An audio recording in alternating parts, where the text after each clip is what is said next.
Good morning YouTube. මම අද කියලා දෙන්න යන්නේ Yamaha TW එකේ chain sprocket change කරගන්න විදිහ. ඉස්සරෝම sprocket set එක තියෙන්න ඕන, chain එකක්, තව coil pack එක පැත්තේ packing එකක් තියෙන්න ඕන. මම use කරන්නේ Fuji sprocket Japan.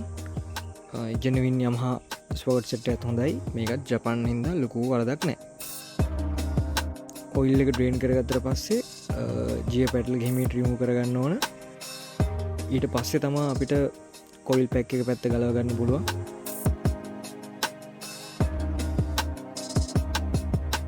මේ කොයිල් පැක් එකේ පැත්තේ ඇනටික් 8 යන සෙට් එකක් තියෙන්නේ. එකින් එක බුරුල් කරලා ඉවර වෙලා හිමීට ඇනටික් ගලව ගන්න ඕනේ.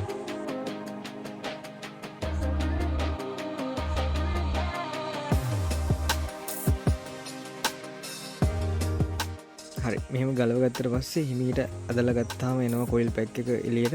ඔකින් වයර්ස් ටික තියෙනවා, තව ඇතුලේ කොයිල් ටික තියෙනවා. ඒ ටිකට ඩස්ට් එක වට්ටන්න නැති වෙන්න වැඩේ කරන්න බලා ගන්න ඕන. ඊට පස්සේ මෙතන ෆ්‍රන්ට් ස්පොකට් එක ලොක් කරලා තියෙන පොඩි නට් දෙකක් තියෙනවා. ඒ නට් එක ගලව ගත්තට පස්සේ හිමීට ගලව ගන්න පුළුවන් චේන් එක. චේන් එක ලොක් එකෙන් පන්නලා ගලවගෙන තමයි ෆ්‍රන්ට් ස්පොකට් එක එළියට ගන්න වෙන්නේ.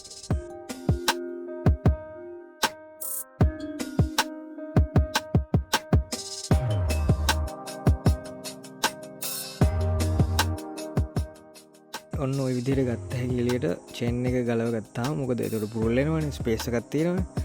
ඊට පස්සේ හිමීට තමන්ගේ මේ පැත්තට ඇද්දාම හිමින් බුරුල් වෙලා යනවා.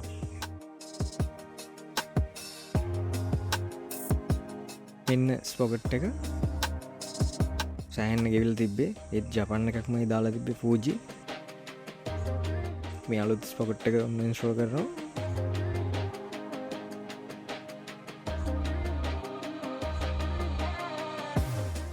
ලොක් එකත් දාගන්න ඕන ඇන දෙකත් එක්ක. ඊට පස්සේ ලොක් කරගෙන තමා ඉතුරු ටික කරගන්නේ.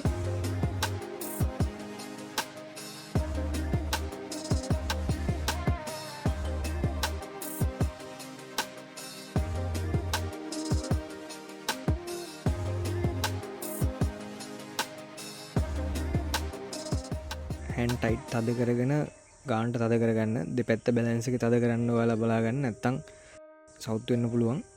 ඊට පස්සේ පරණ පැකින් එක මේ හිමීට අයින් කරගන්නවා. ඊට පස්සේ අලුත් පැකින් එක ගානට තියාගන්නවා. ඊට පස්සේ හිමීට කලින් විදිහටම ගලවපු විදිහට හිමීට තද කරලා හයි කරගන්න ඕන කොයිල් පැක් එක පැත්ත, හවුසින් පළුව. ඊට පස්සේ ඇන ටික දාගත්තාම ඇන එකින් එක තද කරගෙන යන්න. කොහොම තද කරන්න එපා එකපාර. ලාවට තද කරගෙන ගිහිල්ලා ඊට පස්සේ තද කරා නම් හරි. දැන් හවුසින් පැක් එකේ පැත්ත මේ පැලෙන්න වගේ පුළුවන්.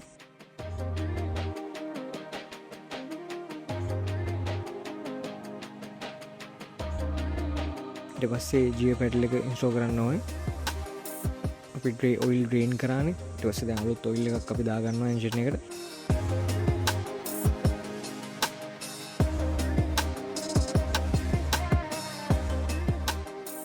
බයික පොඩක් ජැක් එකක් ගන්න, නැත්තම් මේ වගේ යකඩ මේකක් උඩ තියාගන්න. මොකද පස්සහට පිටිපස්සේ ටයර් එක ගලව ගන්න ඕන.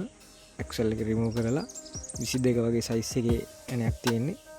ඊට පස්සේ පිටිපස්සේ ටයර් එක ගලවපුවාම අපිට පස්සේ ස්පොකට් එක අයින් ගන්න පුළුවන්. අපි අලුතෙන් බ්‍රේක් පැඩ් දෙකකුත් දාලා පස්සේ ස්පොකට් එකක් දානවා. මේ අපි යූස් කරන චේන් එක.